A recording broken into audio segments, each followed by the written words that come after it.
Another terrible month for hedge fund billionaire David Einhorn. So bad that some of his investors are jumping ship. Leslie Picker is here with more. Leslie, what's going on here? Has Einhorn gotten redemptions recently? Absolutely. That's according to a person familiar with the matter. Will those redemptions continue? Most likely until he begins to really turn things around. Let me give you some examples given the numbers and performance as of lately. Take, for example, the month of June. Greenlight was down a whopping 7.7%.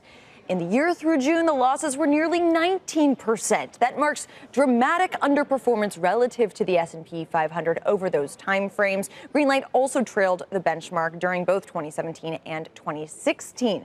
So that has made Einhorn the subject of several profiles in recent weeks, most recently on the cover of today's Wall Street Journal. For investors, patience wears thin with that type of enduring underperformance. Einhorn has addressed redemptions in the past, basically saying that the firm didn't feel the need to replace lost capital. They could do just fine without it. And he's really attributed those losses to this idea that growth has done better than value in this environment. He is a well-known value investor.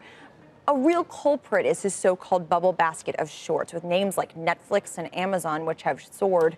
The firm declined to comment when asked about performance and redemptions, guys. But I think this really gets at the heart of his investing style. What I don't understand is if you're down 19% year to date, why aren't all your investors leaving? That's not great. That is a key part of this. And one of the main reasons are the provisions by which these investors signed into the fund. They are locked up for a long amount of time, 3 years for most of them. And even after that 3-year period has happened, you can only redeem about once a year.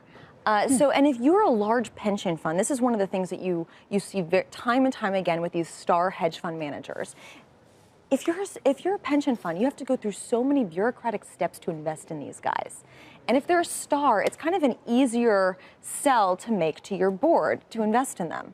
And so when it comes time to redeem, especially after years of underperformance, you kind of just hope that maybe there will be the pendulum will swing back the other way and they'll start to outperform. Well, he's got, what, $5.5 billion AUM right now. We don't know how much is actually outside money. I mean, the bulk of it, I would think, is his own money. It's Greenlight Capital. And then the balance is right. And then the balance is outside investors. So there may not be too many left. In reality. And he does have the permanent capital vehicle with the reinsurance, thanks to the reinsurance vehicle that they have, that Greenlight has. So you're right. There may not be too many investors that are outside left, but those that are pretty much saying it's because of these lockups. Are those performance numbers that we just saw net of fees? And what are his fees? I don't know his fees.